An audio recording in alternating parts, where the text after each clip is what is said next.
आज की कहानी एक हॉन्टेड हॉस्पिटल की है। ये कहानी हमें फरहान ने भेजी है। उनके गांव के एक हॉस्पिटल की ये कहानी है जिसका फरहान ने बचपन में अनुभव किया था। अगर आप इस चैनल पर नए हैं तो हमारे चैनल को ज़रूर सब्सक्राइब करें, क्योंकि हम हर हफ्ते नई डरावनी कहानी लाते रहते हैं। और बेल आइकॉन भी दबा दें ताकि हमारे नए वीडियोस आप तक पहुंच सकें। तो आज की कहानी शुरू करते हैं।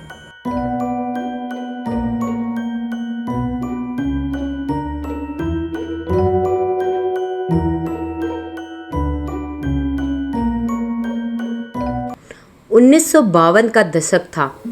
भारत को आज़ाद हुए कुछ ही साल हुए थे।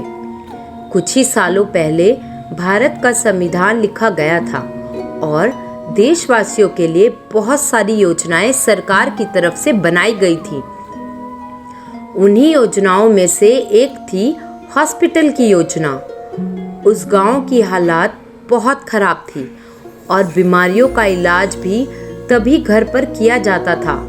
उन दिनों महिलाओं को भी घर पर ही बच्चों को जन्म देती थी, इसलिए डिलीवरी के बाद हमेशा माँ या बच्चे की जान को खतरा रहता था। भारत सरकार ने गर्भवती महिलाओं के लिए ही वो हॉस्पिटल बनाया था। उस हॉस्पिटल में देश के अलग अलग जगहों से डॉक्टर और कर्मचारी काम करते थे, लेकिन हॉस्पिटल बनाने के बाद भी लोग अपने घरों की महिलाओं को वहां लेकर नहीं जाते थे। वे घर पर ही सारी प्रक्रिया करते थे और परिस्थिति काबू के बाहर जाने पर हॉस्पिटल में दाखिल करते थे। कुछ महिलाओं की परिस्थिति बहुत खराब हो जाती थी। ऐसे में डॉक्टर्स को भी उन्हें बचाना मुश्किल हो जाता था। इस वजह से कई महिलाओं की मृत्यु उस हॉस्पिटल में हो गई थी। और कहते हैं कि यदि कोई महिला गर्भवती अवस्था में मर जाए तो उसकी आत्मा को जल्दी मुक्ति नहीं मिलती, उसकी आत्मा भटकती रहती है। लोग कहते हैं कि ऐसी आत्माएं बहुत भयानक होती हैं और इन्हें काबू करना बड़ा मुश्किल होता है। कई सालों तक उस हॉस्पिटल में डॉक्टर्स इलाज करते रहे और वहां पर बहुत सारी महिलाओं की मृत्यु हो गई जिन्हें वो बचा नहीं सके। कुछ सालों बाद उस हॉस्पिटल के मरीजों और हॉस्पिटल कर्मचारियों को रात में अजीब अजीब आवाज़ें आने लगी। कभी किसी के रोने की आवाज़ आती थी या कभी किसी के दर्द में चिल्लाने की आवाज़ आती थी। कभी कभी किसी को गुनगुनाना या लोरी गाना सुनाई देता और कभी कभी वहाँ एडमिट हुए महिलाओं को ऐसा लगता कि कोई उनकी तरफ गुस्से से देख रहा है। और कभी कभी रात में उन्हें ये वहम होता कि कोई उनका बच्चा चुरा कर ले जा रहा है। हॉस्पिटल के कर्मचारियों ने डॉक्टर्स को ये बात बताई तो डॉक्टर भी वहाँ जाने से डरने लगे और बहुत सारे डॉक्टर ने उस हॉस्पिटल में जाना बंद कर दिया।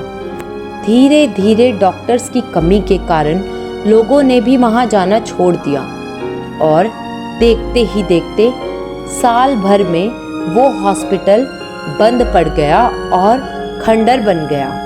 वो हॉस्पिटल गांव से 10 मिनट की दूरी पर एक चौराहे के कोने पर था। हॉस्पिटल के बंद होने के बाद वहाँ जंगल सा बन गया था और गांव के लोग वहाँ जाकर कुछ देखने के लिए भी डरते थे। उस जगह का इतना खौफ लोगों में बन गया था कि अगर गांव में से किसी के पशु या जानवर भी वहां गए तो भी लोग उन्हें वापस लेने नहीं जाते थे। कुछ सालों के बाद उस गांव में सुरेंद्र नाम का नौजवान कलेक्टर की जगह आता है। गांव का कार्यभार हाथों में लेने के बाद उसे ये पता चलता है कि इस गांव में बच्चों के लिए स्कूल नहीं है। उसने पंचायत के सामने स्कूल बनाने का प्रस्ताव रखा, पर गांव में कहीं सरकारी जमीन उपलब्ध ना होने के कारण स्कूल का बनना मुश्किल हो रहा था। उसे ये बात पता चली कि गांव में कहीं एक बंद हॉस्पिटल है जिसका उपयोग कोई नहीं करता, तो वो वहीं पर स्कूल बनाने की सोचता है। गांव के लोग उसका विरोध करते हैं कि उस जगह पर स्कूल नहीं बना सकते, पर वो सबको समझाता है, पढ़ाई का महत्व बताता है, गांव के विकास में फायदे बताता है।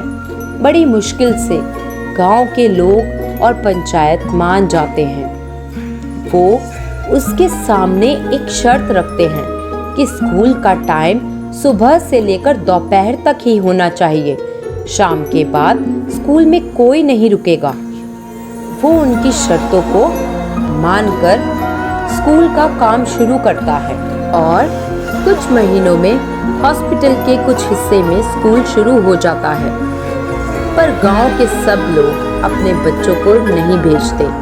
कुछ ही लोग अपने बच्चों को स्कूल में भेजते हैं। सुरेंद्र सबको फिर से समझाता है और अधिकतम लोग उसकी बात मान जाते हैं और स्कूल में बच्चों का जाना शुरू हो जाता है। स्कूल शुरू होकर कुछ 5-6 महीने हो गए। किसी को कुछ तकलीफ नहीं हुई थी, तो लोग सोचने लगते हैं शायद स्कूल बनना एक अच्छा फैसला था सुरेंद्र का। स्कूल में अमावस्या की रात को कुछ हलचल होने लगती है। अमावस्या की रात के अगले दिन क्लास में बेंच गिरे हुए होते हैं और बोर्ड पर भी घसीट कर लिखा हुआ होता है। स्कूल का वॉचमैन रमेश सुरेंद्र को ये बात बताता है, तो सुरेंद्र उससे कहता है कि किसी को ये बात पता नहीं चलनी चाहिए, वरना फिर से लोग बच्चों को स्कूल भेजना बंद कर देंगे।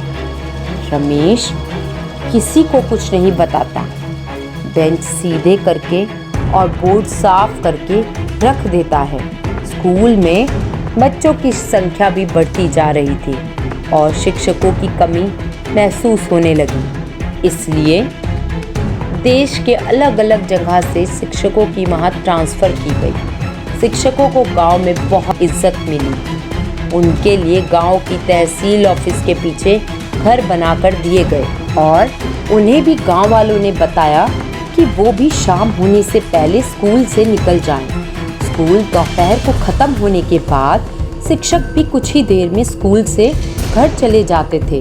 अब कुछ ही महीनों के बाद स्कूल में गर्मियों की छुट्टी होने वाली थी। बच्चे भी बहुत खुश थे कि उन्हें 2 महीनों की छुट्टी मिलने वाली थी और स्कूल के शिक्षक भी खुश थे कि वे भी छुट्टियों में अपने अपने घर जा सकेंगे।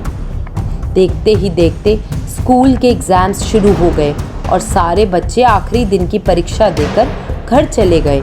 अब असली परीक्षा शिक्षकों की थी, क्योंकि उन्हें सारे पेपर्स को चेक करके बच्चों का रिजल्ट तैयार करना था। कुछ शिक्षकों ने तो घर जाने की टिकट भी निकाल कर रखी थी और उन्हें अब उस तारीख से पहले अपना सारा काम खत्म करना था। कुछ शिक्षक जो उस गांव में ही रहते थे वो पेपर्स अपने अपने घर ले गए। 2 शिक्षक प्रवीण और लक्ष्मीकांत, इन्होंने अपने घर जाने की टिकट निकाल कर रखे थे, तो उन्हें अगले कुछ दिनों में सारे पेपर्स खत्म करने थे।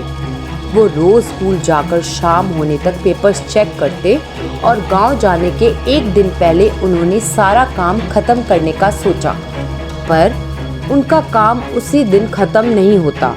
काम करते करते शाम के 5 बज जाते हैं और स्कूल का वॉचमैन रमेश उनसे आकर कहता है, सर चलो स्कूल बंद करने का टाइम हो गया है। शाम के बाद स्कूल में कोई नहीं रुकता। इस बात पर प्रवीण और लक्ष्मीकांत उसे कहते हैं, हमारा इन बातों पर ज़रा भी भरोसा नहीं है और तुम भी मत यकीन करना इन सारी बातों पर। ये लोग पैसे रखो और तुम भी यहीं रुक जाओ। हमें आज काम ख़त्म करना है क्योंकि हमारी कल की ट्रेन की टिकट है। रमेश थोड़ा सोचता है, पर पैसों के लालच के लिए वो रुक जाता है। वो तीनों स्कूल में रुक जाते हैं और थोड़ी ही देर में अंधेरा होने लगता है, पर किसी का ध्यान में नहीं होता कि आज अमावस्या की रात थी और स्कूल का टाइम दिन का होने के कारण स्कूल में लाइट्स नहीं लगी थी। वो दोनों लालटेन के उजाले में पेपर चेक करने लगते हैं कि तभी अचानक से लक्ष्मीकांत की नज़र स्कूल के दरवाजे पर पड़ती है। उसे अंधेरे में कोई औरत छोटे बच्चे को लेकर खड़ी दिखाई देती है। वो प्रवीण को बताता है। वो कहता है शायद कोई गरीब औरत होगी, उसे भूख लगी होगी। प्रवीण रमेश को बुलाकर कहता है मेरे डब्बे में देखो रोटी और सब्जी बची है दोपहर की, वो उसे दे दो। रमेश डब्बा लेकर और लालटेन लेकर बाहर जाता है, पर वो औरत गायब हो जाती है। रमेश सोचता है शायद परेशान होकर वो चली गई होगी। वो वापस अंदर आता है, डब्बा रखता है और बाहर निकलता है, तो फिर वो औरत उसे दिखाई देती है। वो डब्बा लेकर फिर से बाहर जाता है और औरत फिर गायब हो जाती है। ऐसा 4-5 बार होता है। रमेश आकर प्रवीण और लक्ष्मीकांत को ये बात बताता है। वो दोनों दरवाजे की तरफ देखते हैं। इतने में वो औरत फिर से आकर खड़ी हो जाती है। प्रवीण परेशान होकर चिल्लाता है कौन है बाहर? अगर भूख लगी है तो चुपचाप ये खाना लेकर खा ले, वरना चली जा यहाँ से। वो औरत वहाँ से चली जाती है। 5 मिनट के बाद वो फिर आकर दरवाज़ा खटखटाती है। इस बार प्रवीण गुस्से में फुसफुसाता हुआ बाहर जाता है। दरवाजे के पास पहुँचते ही वो औरत उसकी आंखों के सामने गायब हो जाती है। वो डर से अंदर भागता हुआ आता है और दोनों को ये बात बताता है, पर लक्ष्मीकांत को यकीन नहीं होता। वो कहता है ऐसा कैसे कोई औरत गायब हो सकती है? रमेश को थोड़ा शक होने लगता है कि कहीं यहाँ की हॉस्पिटल वाली बात सच तो नहीं है। लक्ष्मीकांत कहता है प्रवीण तुम थोड़ा आराम कर लो, तुमने ज़्यादा काम किया आज, इसलिए थकान की वजह से शायद तुम्हें ऐसा लगा होगा। उसकी बात सुनकर प्रवीण सो गया, पर रमेश अब डरने लगा था। लक्ष्मीकांत ने रमेश से दरवाज़ा बंद करने के लिए कहा। कुछ देर बाद रमेश को बाहर से गुनगुनाने की आवाज़ आने लगी। उसने लक्ष्मीकांत को बताया साहब मुझे लगता है बाहर कोई आया है। लक्ष्मीकांत ने उससे कहा शायद आवाज़ खिड़की से आ रही है, रुको मैं देखता हूँ। लक्ष्मीकांत खिड़की खोलकर बाहर देखता है और उसे जैसे शॉक ही लग जाता है और वो बेहोश होकर नीचे गिर जाता है। रमेश ये देखकर बहुत डर जाता है। वो भी धीरे धीरे खिड़की के पास जाता है और बाहर देखता है। बाहर का दृश्य देखते ही उसकी आंखें चकरा जाती हैं। बाहर एक औरत पेड़ के पास बैठी होती है और उसकी गोद में एक बिना सर वाला बच्चा होता है। वो औरत रमेश के पास देखकर रोते हुए लोरी गाती रहती है। रमेश जल्दी से खिड़की बंद कर लेता है और प्रवीण को जगाता है। प्रवीण को उठाकर वो सारी बात बताता है और दोनों लक्ष्मीकांत की तरफ जाते हैं और उसे जगाने की कोशिश करते हैं। लक्ष्मीकांत रोते हुए जागता है और दोनों को देखता है। उसकी आंखें लाल होती हैं। प्रवीण और रमेश वहाँ से भागकर बाजू के क्लास में छोटा मंदिर होता है, वहाँ से पवित्र जल लाते हैं और लक्ष्मीकांत पर छिड़कते हैं। अगले ही पल लक्ष्मीकांत के शरीर से कुछ बाहर निकलता है, ऐसा उन्हें महसूस होता है।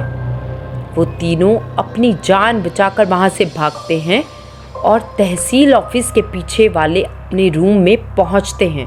अगले दिन प्रवीण और लक्ष्मीकांत स्कूल में ना दिखने पर सुरेंद्र उन्हें ढूंढता हुआ उनके रूम पर पहुंचता है। वहां पर वो रमेश को भी देखते हैं। उन तीनों को तेज बुखार होता है।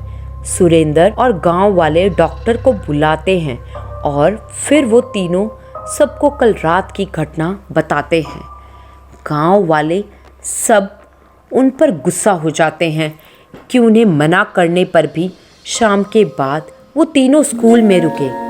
तबीयत ठीक होने पर प्रवीण और लक्ष्मीकांत ने अपना काम पूरा किया और अपने गांव चले गए। उसके बाद दोनों कभी वापस उस गांव में नहीं लौटे। रमेश ने भी स्कूल वॉचमैन की नौकरी छोड़ दी। फिर से गांव वालों ने बच्चों को स्कूल भेजना बंद कर दिया। कुछ महीनों में सुरेंद्र की भी वहाँ से ट्रांसफ़र हो गई और वो स्कूल फिर से शापित खंडर बन गई।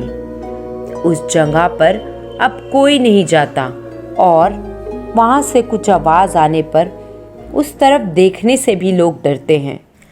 तो दोस्तों, आज की कहानी ख़त्म होती है। अगर आपको ये कहानी अच्छी लगी तो लाइक और शेयर करें, और अगर आपने अभी तक हमारे चैनल को सब्सक्राइब नहीं किया है तो सब्सक्राइब भी करें। आपको ऐसी और कहानियाँ सुननी हैं तो बेल नोटिफिकेशन को भी दबा दें ताकि हमारे सारे नए स्टोरीज़ आप तक पहुंच सकें।